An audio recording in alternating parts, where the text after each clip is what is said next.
Hello everyone, welcome to can studies. आज है 4 जून और आज के दिन हम थर्ड और फोर्थ दोनों ही दिनों का करंट अफेयर्स क्वेश्चन करेंगे। शुरू करते हैं आज के क्वेश्चंस। आज का फर्स्ट क्वेश्चन है, the Shangri La dialogue is an annual event focused on which of the following. यहाँ पर आपसे सांग्रीला डायलॉग, जो कि एक वार्षिक कार्यक्रम है, इसके बारे में पूछा जा रहा है कि ये किस विषय पर केंद्रित है। आपके ऑप्शंस हैं economic cooperation in Asia, cultural exchange between regional countries, security challenges in the Asia Pacific, या फिर space exploration initiatives in the region. आपको बताना है कि सांग्रीला डायलॉग का संबंध किससे है और इस क्वेश्चन में आपका करेक्ट ऑप्शन हो जाएगा ऑप्शन सी। सो ये संबंधित है security challenges in Asia Pacific से। आप यहां देख सकते हैं, the Shangri La dialogue also known as ISS Asia security summit is an annual security conference, जिसका आयोजन हाल ही में किया गया सिंगापुर में। And it is not a fictional conversation but a real world event where important people discuss security issues in the Asia Pacific region. Organisers की बात करें तो international institute for strategic studies, जो कि एक थिंक टैंक है, वो इसको ऑर्गेनाइज करता है, और defence ministers, military chiefs and other officials from Asia Pacific जो कंट्रीज हैं, वो इसमें पार्टिसिपेट करते हैं। और इनका उद्देश्य है to build trust and cooperation on security matters. बढ़ते हैं नेक्स्ट क्वेश्चन की ओर। Which one of the following is not a part of Amazon basin? यहाँ पर आपसे पूछा जा रहा है कि निम्नलिखित में से कौन सा अमेजन बेसिन का हिस्सा नहीं है। आपके ऑप्शंस हैं इक्वाडोर, बोलिविया, अर्जेंटीना या फिर सूरीनाम। और इस क्वेश्चन में आपका करेक्ट ऑप्शन हो जाएगा ऑप्शन सी। सो अमेजन बेसिन की बात करें तो उसमें अर्जेंटीना शामिल नहीं होता है। आप यहाँ देख सकते हैं, ये चर्चा में क्यों है, क्योंकि more than a third of the mature Amazon rainforest, 37% is struggling to recover due to frequent droughts over the past 2 decades, जिस वजह से ये अभी काफी चर्चा में रहा है। अमेजन बेसिन की बात करें तो it is largely covered by the Amazon rainforest, also commonly referred as Amazonia, and it is home to an incredible diversity of plants and animal life. So it is the part of South America drained by the Amazon River and its tributaries. और countries जो कि Amazon basin में आती हैं वो हैं Brazil, Peru, Bolivia, Colombia, Ecuador, Guyana, Suriname, Venezuela और French Guiana. तो आप ध्यान रखेंगे, इसमें अर्जेंटीना शामिल नहीं है। बढ़ते हैं नेक्स्ट क्वेश्चन की ओर। Consider the following statements regarding Telemanas programme. आपसे टेलीमानस कार्यक्रम से संबंधित कुछ कथन दिए गए हैं जिन पर आपको विचार करना है।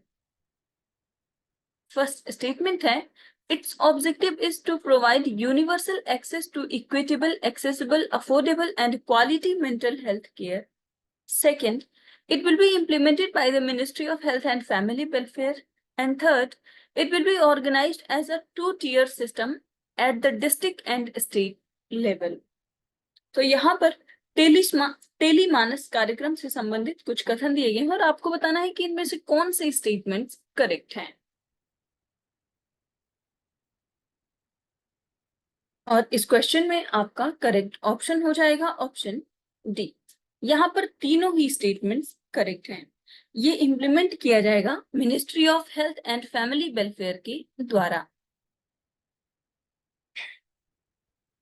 आप यहाँ देख सकते हैं, The Government of India in its Union Budget 2022 announced the National Tele Mental Health Program of India, जिसका नाम है टेली मानस और इसका फुल फॉर्म होता है tele mental health assistance and networking across states. to provide universal access to equitable, accessible, affordable, and quality mental health care.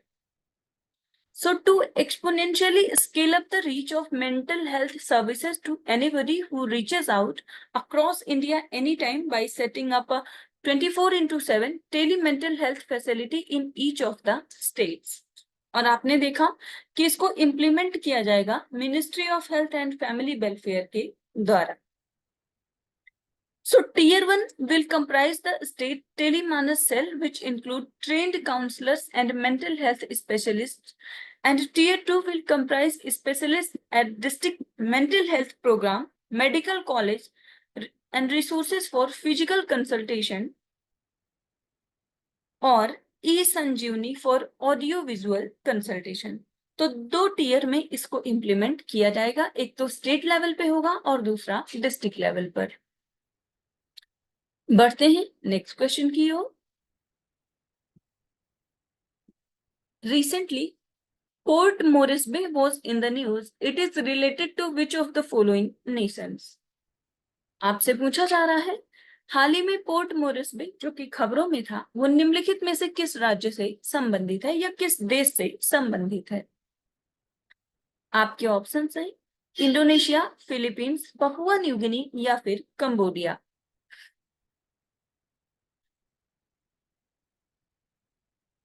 और इस question में आपका करेक्ट ऑप्शन हो जाएगा option C.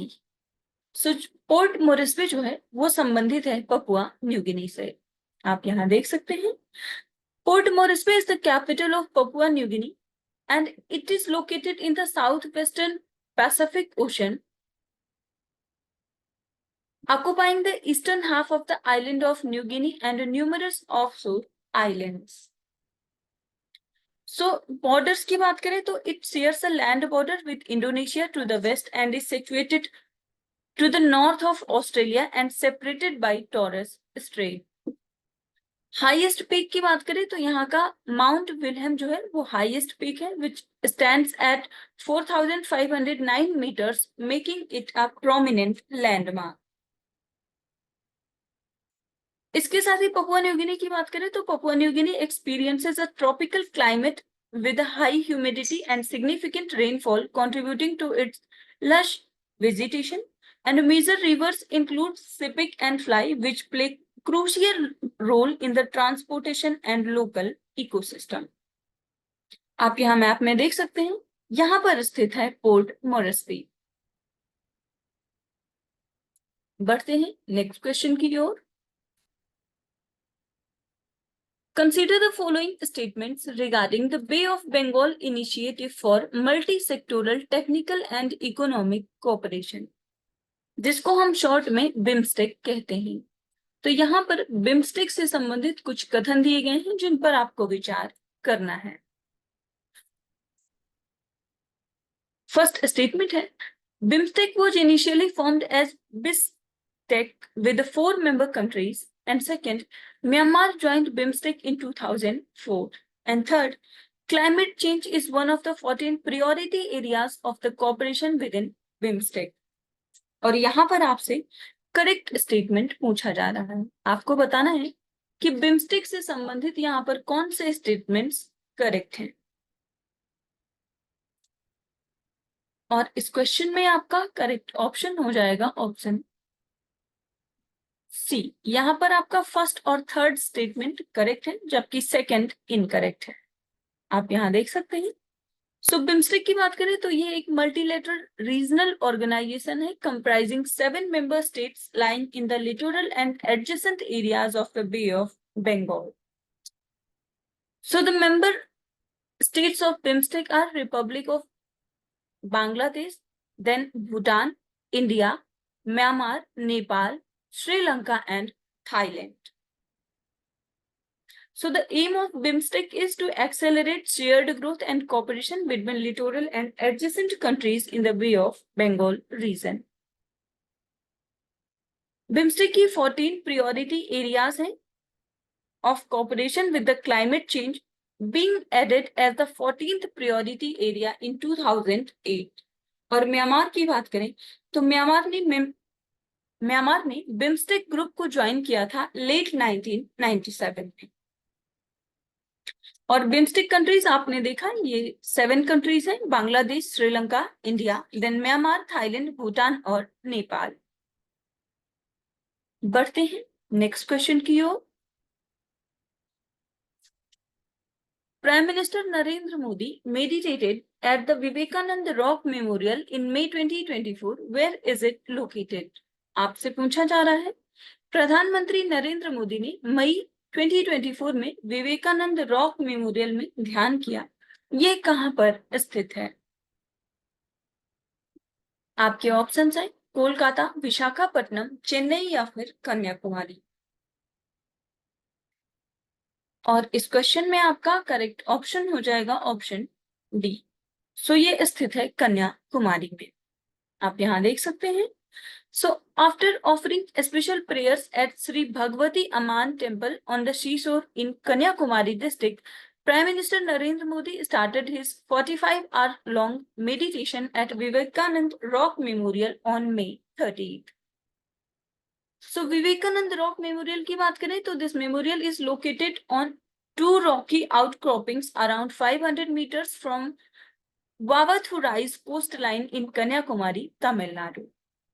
And the rocks are surrounded by the Lakshadweep Sea, where the Bay of Bengal, Indian Ocean and Arabian Sea meets. So in 1892, Swami Vivekananda visited Kanyakumari and meditated on one of the rocks for 3 days before embarking on his journey to Chicago for the World Parliament of Religions. तो आप ध्यान रखेंगे Vivekananda rock memorial जो है ये तमिलनाडु में स्थित है, आप यहां देख सकते हैं इमेज में। बढ़ते हैं नेक्स्ट क्वेश्चन की ओर। Consider the following statements regarding World Health Assembly. यहाँ पर विश्व स्वास्थ्य सभा से संबंधित कुछ कथन दिए गए हैं जिन पर आपको विचार करना है।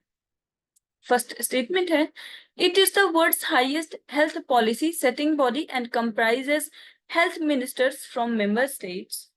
And second, it is held annually and attended only by member states. Third, it determines the policies of the organization, appoints the Director General and supervises financial policies. और यहाँ पर आपको बताना है कि वर्ल्ड हेल्थ असेंबली से संबंधित कौन से स्टेटमेंट्स यहाँ पर करेक्ट हैं। और इस क्वेश्चन में आपका करेक्ट ऑप्शन हो जाएगा ऑप्शन बी। यहां पर आपका फर्स्ट और थर्ड स्टेटमेंट करेक्ट है जबकि सेकंड इनकरेक्ट है, आप यहां देख सकते हैं। सो recently Union Health Secretary addressed the Committee A of the World Health Assembly in Geneva, and World Health Assembly comprises of sessions in 3 main committees which are plenary, Committee A and Committee B. So World Health Assembly is the decision-making body of WHO and it meets annually. And it is the forum through which the WHO is governed by its 194 member states. It is the world's highest health policy setting body and comprises health ministers from the member states. And WHO is attended not only by member states but also the associate members, observers and also other stakeholders. और world Health assembly की बात करें तो इसको form किया गया था 1948 में और इसके जो मेंबर स्टेट्स हैं वो हैं 194। बढ़ते हैं नेक्स्ट क्वेश्चन की ओर। Who was appointed as the acting chairperson of the National Human Rights Commission in June 2024? यहाँ पर आपसे पूछा जा रहा है जून 2024 में राष्ट्रीय मानवाधिकार आयोग के कार्यवाहक अध्यक्ष के रूप में किसे नियुक्त किया गया है? आपके ऑप्शंस हैं justice Arun Kumar Mishra, justice Vijaya Bharati, justice Ranjan Gogoi या फिर जस्टिस HL दत्तू। आपको बताना है कि हाल ही में NHRC के एक्टिंग चेयरपर्सन कौन बने हैं। और इस क्वेश्चन में आपका करेक्ट ऑप्शन हो जाएगा ऑप्शन बी। हाल ही में जस्टिस विजया भारती को नेशनल ह्यूमन राइट्स कमीशन का चेयरपर्सन बनाया गया है। आप यहाँ देख सकते हैं, Vijaya Bharati Shani, a member of the NHRC, was appointed to act as chairperson, and the Ministry of Home Affairs issued a notification regarding the appointment of an acting chairperson for NHRC. So the appointment is effective from June 2nd, and the appointment was made under Section 7 Clause 1 of the Protection of Human Rights Act 1994. इन्होंने स्थान लिया है justice Arun Kumar Mishra का, जिनका tenure 1 जून को खत्म हुआ है। बढ़ते हैं नेक्स्ट क्वेश्चन की ओर। received the ICC ODI Player of the Year 2023 award। आपसे पूछा जा रहा है ICC one day player of the year 2023 का पुरस्कार किसे हाल ही में मिला है। आपके ऑप्शंस हैं रोहित शर्मा, बाबर आजम, ट्रेविस हेड या फिर विराट कोहली। और इस क्वेश्चन में आपका करेक्ट ऑप्शन हो जाएगा ऑप्शन डी। इस वर्ष मतलब हाल ही में जो 2023 का ICC ODI player of the year का अवार्ड दिया गया है वो दिया गया है विराट कोहली को। आप यहाँ देख सकते हैं Virat Kohli received the ICC ODI player of the year award and was named in the ICC Men's ODI Team of the Year for 2023. And this announcement was made in the New York as the Indian team prepared for their T20 World Cup opener against Ireland on 5th of June. So Kohli scored 1,377 runs in 27 ODIs with an average of 72.47 and a strike rate of 99.13. So he achieved 6 centuries and 8 half centuries in 24 innings, with its highest score being an unbeaten 166. So he played a crucial role in India's Asia Cup 2023 victory, notably scoring 122 not out of 94 balls against Pakistan.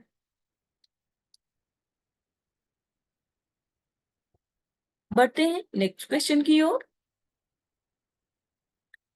Consider the following statements regarding Security and Exchange Board of India. आपसे पूछा जा रहा है भारतीय प्रतिभूति और विनिमय board से संबंधित यहाँ पर कुछ कथन दिए गए हैं जिन पर आपको विचार करना है। फर्स्ट स्टेटमेंट है the security and exchange board of India was established as a statutory body under the provisions of the companies act 2013।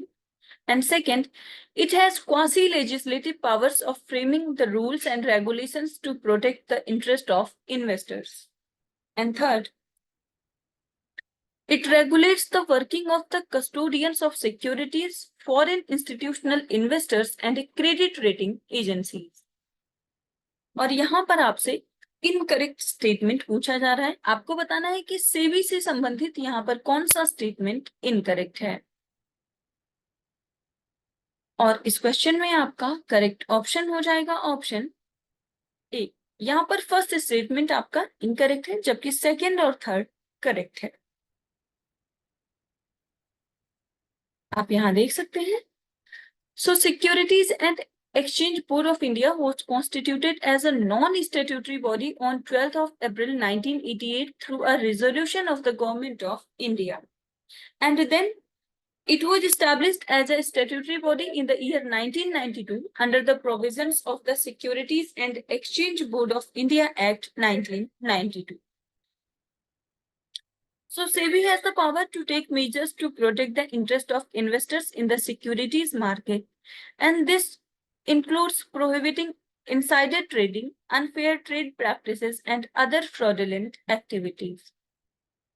So SEBI also has the power to regulate the activities of intermediaries such as stockbrokers, merchant bankers, and investment advisors. बढ़ते हैं next question की ओर।